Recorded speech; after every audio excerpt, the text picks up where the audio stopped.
Gbogbo ọkùnrin tó bá ti ń tètè dà kó reduce time of foreplay ẹ̀, time eré ìbẹ̀rẹ̀ yẹn kó reduce ẹ̀. Tó bá máa ń ṣe foreplay fún bóyá bí 10 minutes, reduce ẹ̀ sí bí 5 or 3 minutes. Torí ìwọ tó bá mọ̀ pé ó ṣe foreplay ẹ̀ tó ti ṣe 10 minutes, before you know it, wà á ti dà sára. Gbogbo irú àwọn nǹkan bẹ́ẹ̀ yẹn wàhálà ni máa ń fà. Ìwọ tó bá mọ̀ pé o tètè máa ń dà, you calculate, you staja, you make sure wípé the time tó fi ṣe eré ìbẹ̀rẹ̀ yẹn you reduce it. Bí àwọn tó jẹ́ pé wọ́n lè maintain oko wọn, wọ́n lè maintain erection wọn pẹ́, irú àwọn yẹn wọ́n lè ṣe foreplay pẹ́ depending on the time tó ń ṣe ní capacity sí. Torí fún àwọn tó máa ń sọ pé okay, fún àwọn táwọn tètè máa ń dà, bó bá ń lo òògùn ní ìsìn, òògùn yẹn ó tún affect ẹ sí ni. Àfi tó bá jágbo, àgbo pure herbal tí ì ṣe pé wọ́n po chemical mọ́. So natural way tó lè fi ṣe nù, má mọ elongate eré ìbẹ̀rẹ̀ rẹ débi wípé ńgbà bá wá ṣe èyún ó ti dà sára kó tó di wípé ara rẹ ṣe. Then fún àwọn obìnrin tí wọ́n ní àwọn ò kí ń tutù, ohun tó ṣe náà ni wípé ní fi ọkàn sí oko tó ń do. Ọ̀pọ̀lọpọ̀ àwọn obìnrin míì ń do oko ọ̀tọ̀ níbi tọ́kàn wọn wà. Àwọn ọkùnrin yìí wọ́n sì mọ reason tí ẹ fi ń do wọn. Ìwọ tó bá ń do wọn nítorí ajẹmọ́páńjẹ kó má ní ìdó wọn, wọ́n mọ̀. Ìwọ tó bá ń do wọn nítorí ìfẹ́ tí wọ́n fẹ́ fulfill obligation, wọ́n mọ̀. So tọ́kàn rẹ ò bá ti connect mẹ́ni tó ń do, ọ máa dry gbẹ̀yìn. Kódà kó má ti dàrúgbó gan. Báyìí ní ìsìn. Then àwọn obìnrin míì wà tó ti gé draw wọn lọ, tó ti circumcise wọn. Circumcision náà ì máa ń mú kí ara ó máa tutù dáadáa. Ṣé báyìí ní ìsìn. Then another thing ó ní wípé àwọn obìnrin míì wà tó ṣe wípé ara wọn, ọjọ́ orí wọn ti dàgbà. Wọ́n ti pé wọ bí 50, 60. Gbogbo yẹn ò tuntun. Then mucosa cell tó wà ní ojú ara. Study sọ pé tí mucosa cell yẹn tí ò bá ti sí eré ìbẹ̀rẹ̀ tó dáa tó, mucosa cell yẹn ò ní ṣiṣẹ́. Ṣóyé wa ara àwọn pig gland, àwọn mucosa cell, àwọn ìdọ̀ gbogbo àwọn nǹkan tó lọ́ ń kó sí ojú ara láti máa mú kí ojú ara ó tutù fún ìrọ̀rùn àti wọlé jáde. Tí gbogbo àwọn glands yẹn ò bá ti wà activated, kò sí bá ara obìnrin ṣe fẹ́ tutù. Ọjọ́ orí náà máa ń fa ara gbígbẹ fún obìnrin. The infection náà máa ń fa ńgbà míì. Ṣóyé wa báyìí ní ìsìn. Obìnrin míì ní infection.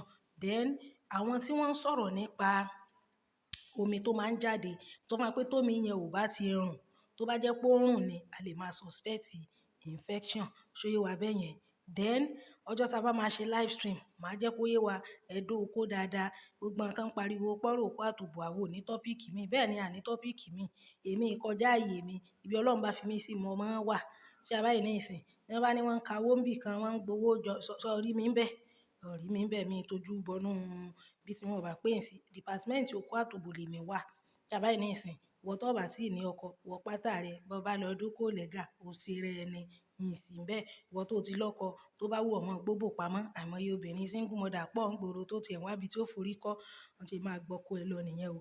Then ìwọ ọkùnrin tó sọ wípé oko ẹ̀ ó wọnú, tí ikùn bá ti ń jáde, ikùn máa ń overlap oko, oko máa ń sá wọlé ni.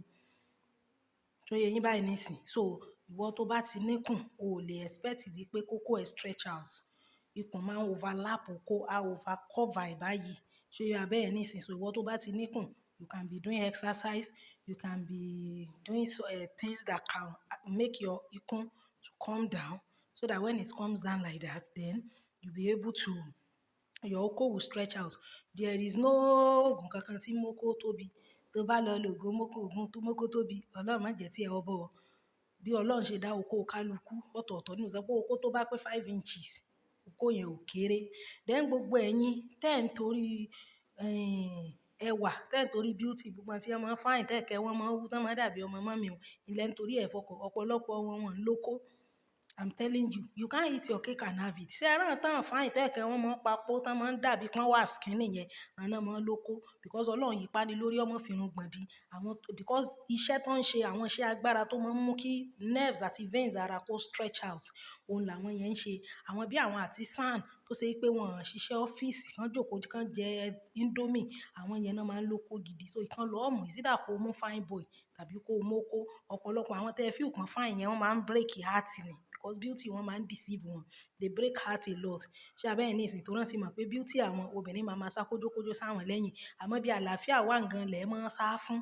Ṣé a bá yẹn ní ìsìn, so ìwọ tó bá mọ̀ pé okó gidi ló fẹ́, àwọn artisan máa ń ní okó.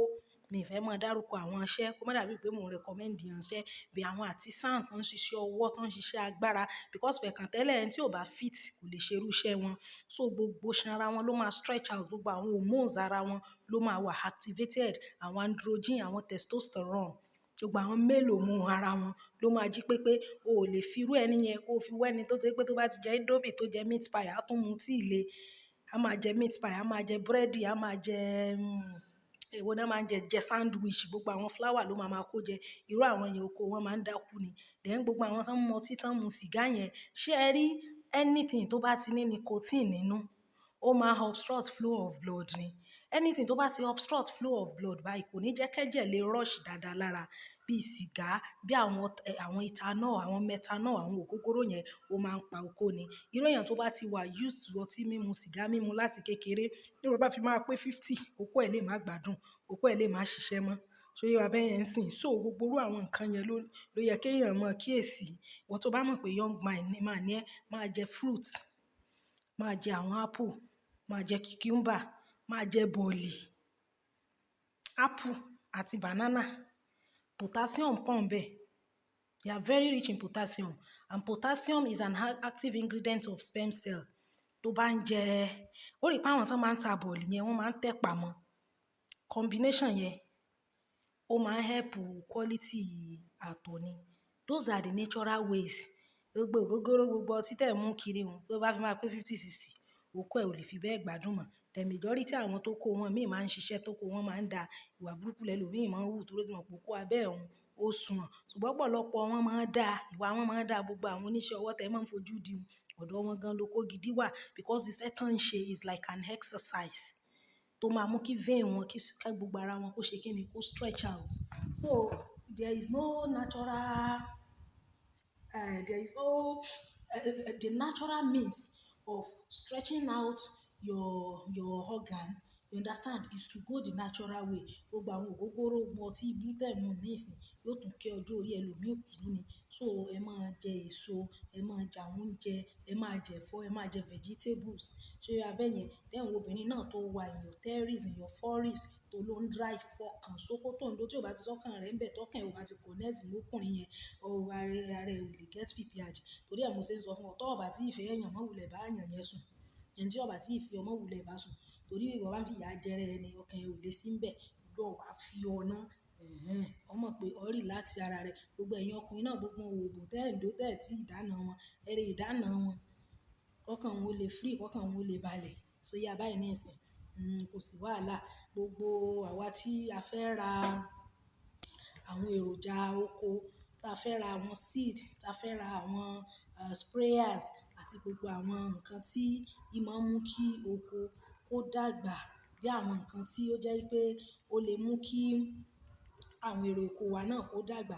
Ẹ jẹ́ ká kàn sí Deep Top Agro Allied Limited. Àwọn ni wọ́n ń ta oríṣiríṣi àwọn chemicals ta lè fi spray koríko wa. Àwa tá bá fẹ́ fi pakopako sí àwọn weed tó wà ní agbègbè wa. Àwa tá bá dẹ̀ need the sprayers náà. Àwa tá bá dẹ̀ fẹ́ fumigate environment ta need chemicals. Tàbí àwa tá fẹ́ dáko. A rí pé ní ìsìn gan tí gbogbo àwọn nǹkan tí wọ́n yìí, ẹni tó bá ní space nínú ilé, bóyá lẹ́yìnkùlé, ẹ lè gbin nǹkan sí, seed náà wà available. Ẹ jẹ́ ká pé Deep Top Agro Allied Limited. Ká pé wọ́n ní 080 66 55 99 41, 080 66 55 99 41.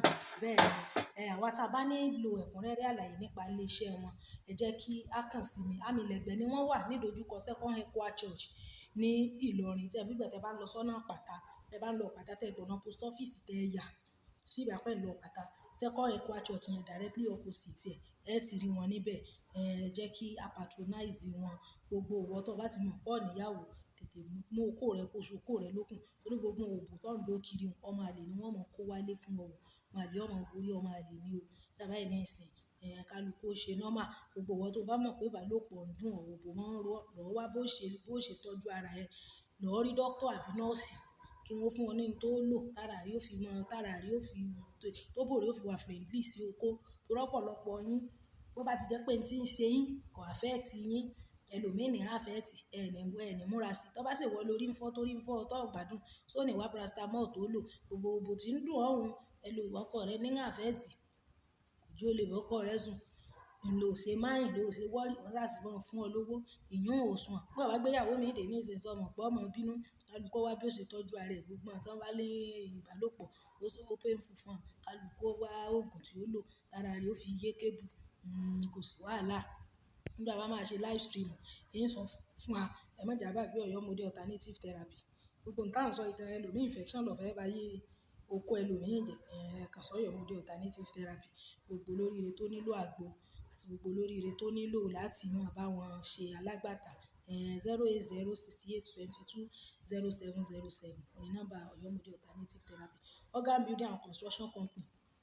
Gbogbo àwọn olóríire tá fẹ́ ra ilé, tá fẹ́ ta ilé, tá fẹ́ ra ilẹ̀, tá fẹ́ ta ilẹ̀ lÉkòó àti gbogbo agbègbè. Ilẹ̀ náà tún ti wà l'Ọ̀ṣun State nísìnyí, ó wà l'Ógbómọ̀ṣọ́ náà, Ọ̀yọ́ State, gbogbo síbi a ti fẹ́ ra ilẹ̀, ẹja kan sọ Organ Building and Construction Company. Ọlọ́run ló bá ẹni ẹ̀sán. Gbà wá tá ti nílẹ̀ náà tá fẹ́ kọ́lé lé lórí, tí ìṣèpá ẹsẹ̀ fẹ́ ra ilẹ̀ lọ́dọ̀ wọn, ẹja kan sí Organ Building. 08033106856 08033105866 Organ Building and Construction Company. Ibẹ̀ ni ẹja sí. Ọjọ́ tá bá máa ṣe live stream, máa create awareness. Ẹ ṣé gan.